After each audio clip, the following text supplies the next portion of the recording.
Donc je suis Pierre-Yves Racine, je suis photographe et je travaille le documentaire depuis une dizaine d'années. Je présente ici une exposition qui s'appelle Prairie et que je produis dans le cadre d'une bourse aux photographes normands qui s'appelle 50cc Air de Normandie, avec le soutien du Point du Jour à Cherbourg, du Pôle Image Haute-Normandie et de Cadre en Scène pour la production de l'exposition.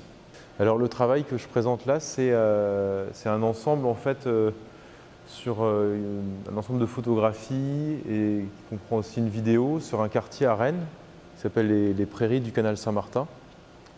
Et c'est un travail que j'ai commencé en 2012 parce que j'ai habité à Rennes pendant quelques années et j'avais toujours aimé ce quartier-là, donc j'avais envie de démarrer, d'y passer du temps déjà, et puis ensuite d'y prendre des photos, de raconter un petit peu la vie de ce lieu qui est à 2 pas du centre-ville de Rennes et qui est une ancienne zone inondable, donc qui est un endroit où il y a eu beaucoup de friches et beaucoup d'appropriations depuis pas mal d'années.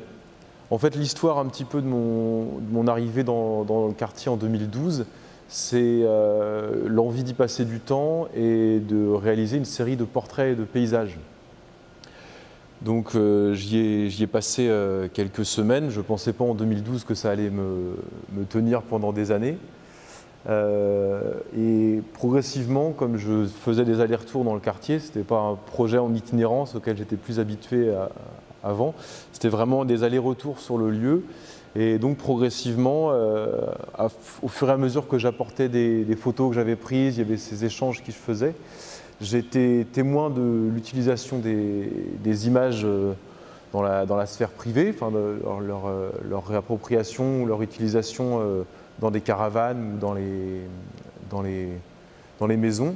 Et puis assez vite, on m'a dit aussi qu'il y avait des photos qui étaient intéressantes, qui étaient prises par les habitants sur place. Donc l'un des moments décisifs, ça a été Fabi, une habitante, dont on voit la caravane juste ici, et qui m'a dit « tu devrais aller voir les photos de Marcel ». C'est des photos qui... Voilà, il a des belles petites photos. Et j'allais lui rapporter un portrait que j'avais pris de lui, et j'ai découvert des petites images, format 7 par 10 à peu près, des petites photos en noir et blanc. Et il y avait un rapport assez proche avec les images que j'avais faites de lui ou d'autres habitants, puisque c'était des portraits posés, et des portraits posés dans la friche. Donc je les ai trouvés très beaux et j'ai trouvé que assez simplement, ils pouvaient raconter une histoire plus riche que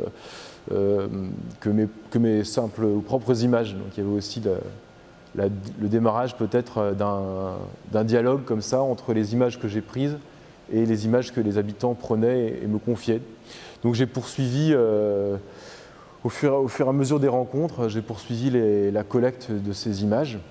Et je me suis rendu compte qu'il y avait beaucoup d'images qui existaient, qu'il y avait bel et bien un ensemble d'images qui existait sur ce quartier, mais que en fait, cet ensemble d'images était un peu dispersé. Donc il s'agissait de rassembler ces images-là, de les faire habiter, et peut-être qu'avec cet ensemble d'images, on pouvait raconter l'histoire de quartier d'une façon plus fidèle qu'en écrivant quelque chose à la première personne.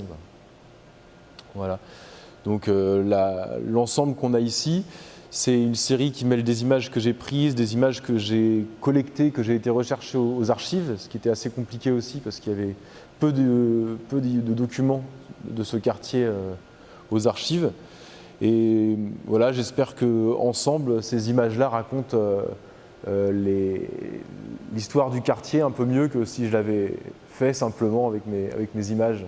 Voilà. C'est une forme d'histoire à plusieurs voix, polyphonie. Alors, la meilleure raison, peut-être c'est d'apercevoir la richesse de ce qui se passe dans les marges, dans les interstices, peut-être. Ouais.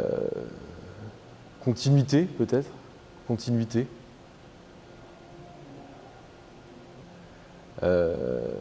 Photographe, documentaire, travaillant l'image.